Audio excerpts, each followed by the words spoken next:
سہیل وڑائچ صاحب، بھارت نے جارحیت کی، اس کا جواب پاکستان نے دے دیا۔ بھارت نے اپنے طیارے اڑائے پاکستان کے خلاف، پاک فضائیہ نے اس کے طیارے مار گرائے۔ پاکستان میں شہریوں کو نشانہ بنانے کی کوشش کی۔ بھارت نے جواب میں پاکی تنصیبات کو اڑا کر، اس کی دفاعی تنصیبات کو اڑا کر اس کا جواب دے دیا۔ اب بھارت کو تسلیم کرنا پڑا کہ پاکستان روایتی جنگ میں بھی اس پر برتری حاصل کر سکتا ہے۔ سیز فائر پر اتفاق ہو چکا ہے۔ اس سیز فائر کے بعد اگر مذاکرات کا رستہ نکلتا ہے تو اس کو کامیاب بنانے کے لیے کیا کچھ ہونا چاہیے؟ سہیل وڑائچ صاحب جی ڈیفینیٹلی پہلے تو جو یونیلیٹرلی طاس معاہدہ ہے اس کو بحال کرنا چاہیے، کیونکہ یہ سب سے بڑا مسئلہ ہے اور اس پہ دونوں ملکوں کا معاہدہ ہو چکا ہے، اس کے اوپر اتنے سالوں سے عمل ہے۔ تو یہ ایک یونیلیٹرلی ایکٹ آف وار تھا، اس کے اندر لکھا ہوا ہے کہ اگر یہ معاہدہ کینسل ہوگا یا معطل ہوگا تو it would be considered an act of war. تو اس لیے اس کو فوری طور پر ریوائیو ہونا چاہیے۔ پہلی شرط جو ہے وہ تو یہ ہونی چاہیے، اور آئندہ کے لیے چاہے ہمارے تعلقات جیسے بھی ہوں، سندھ طاس معاہدے کو چھیڑنا جو ہے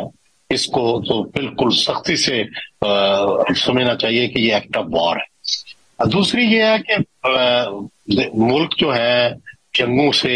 زخم لگتے ہیں ملکوں کو، ان کی اکانومی متاثر ہوتی ہے، شہیدوں کا خون بہتا ہے، اور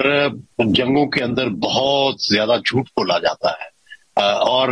جنگیں جو ہیں انسانیت کی زندگی کے خلاف ہیں۔ تو یہ بڑا ایک پازیٹو سٹیپ ہوا ہے کہ جو پیس ڈیولپ ہو گیا ہے اور پیس بروکر کی ہے۔ اور دوسری بات یہ ہے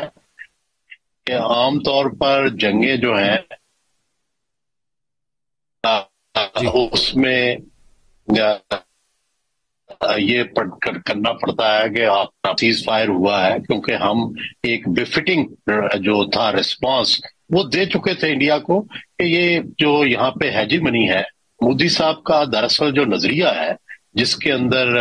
بالکل جس طرح ہٹلر جو تھے وہ ایک خاص سپرمیسی کی بات کرتے تھے،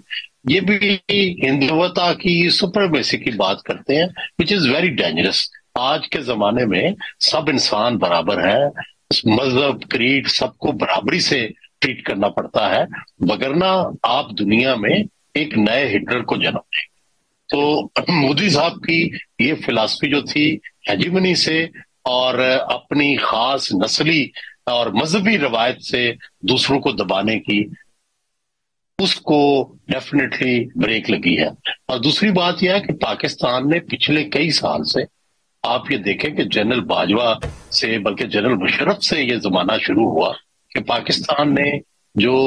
آپ پہ الزام تھا پاکستان پہ جہادی سرگرمیوں کا، تو نہ جنرل باجوہ کے دور میں ہوا، نہ جنرل مشرف کے دور میں ہوا، نہ جنرل رحیل شریف کے دور میں ہوا، نہ جنرل عاصم منیر کے ایک سال میں ہوا۔ لیکن اس کے جواب میں کہ پاکستان نے نہ کوئی ایگریشن کیا، نہ کوئی ایسی بات کی، لیکن مودی صاحب نے پاکستان سے بات کرنی چھوڑ دی، یک طرفہ اقدامات کیے، یک طرفہ طور پر پاکستان کے خلاف پروپیگنڈا کیا۔ حالانکہ ہونا یہ چاہیے تھا کہ جو جنرل مشرف کے زمانے میں اقدامات ہوئے تھے اور اس کے بعد پاکستان نے جو پاکستان کے اندر کی پاکستان کی فرینڈلی جہادی آرگنائزیشن تھی ان کو بھی روک دیا تھا کام کرنے سے، اور وہاں پہ سرکاری لوگ بیٹھے ہوئے تھے۔ لیکن اس کے باوجود مودی صاحب کا رویہ ضد والا اور سختی والا رہا، جس کے نتیجے میں ظاہر ہے پاکستان کو پاکستان کی ٹالرنس کا بھی امتحان تھا، اور پھر پاکستان پر الزامات بھی لگا دیے بغیر ثبوت کے۔ تو میں یہ سمجھتا ہوں کہ بظاہر تو جیسے میں نے عرض کیا کہ جنگ جو ہے اس کا ہر ایک کو نقصان ہو، کسی کو بھی فائدہ نہیں ہوتا، لیکن ہم لکی ہیں کہ اس سے باعزت بھی نکل آئے ہیں، باوقار بھی نکل آئے ہیں، اور وہ جو چیز تھی بڑے عرصے سے سٹیل میٹ تھی کہ کوئی مذاکرات ہی نہیں ہو رہے تھے، مودی صاحب ہر پیشکش کو ٹھکرا رہے تھے، تو کم از کم مذاکرات بھی ہوں گے، اور پھر کچھ نہ کچھ ہمیں امید بھی ہے کہ کوئی پیش رفت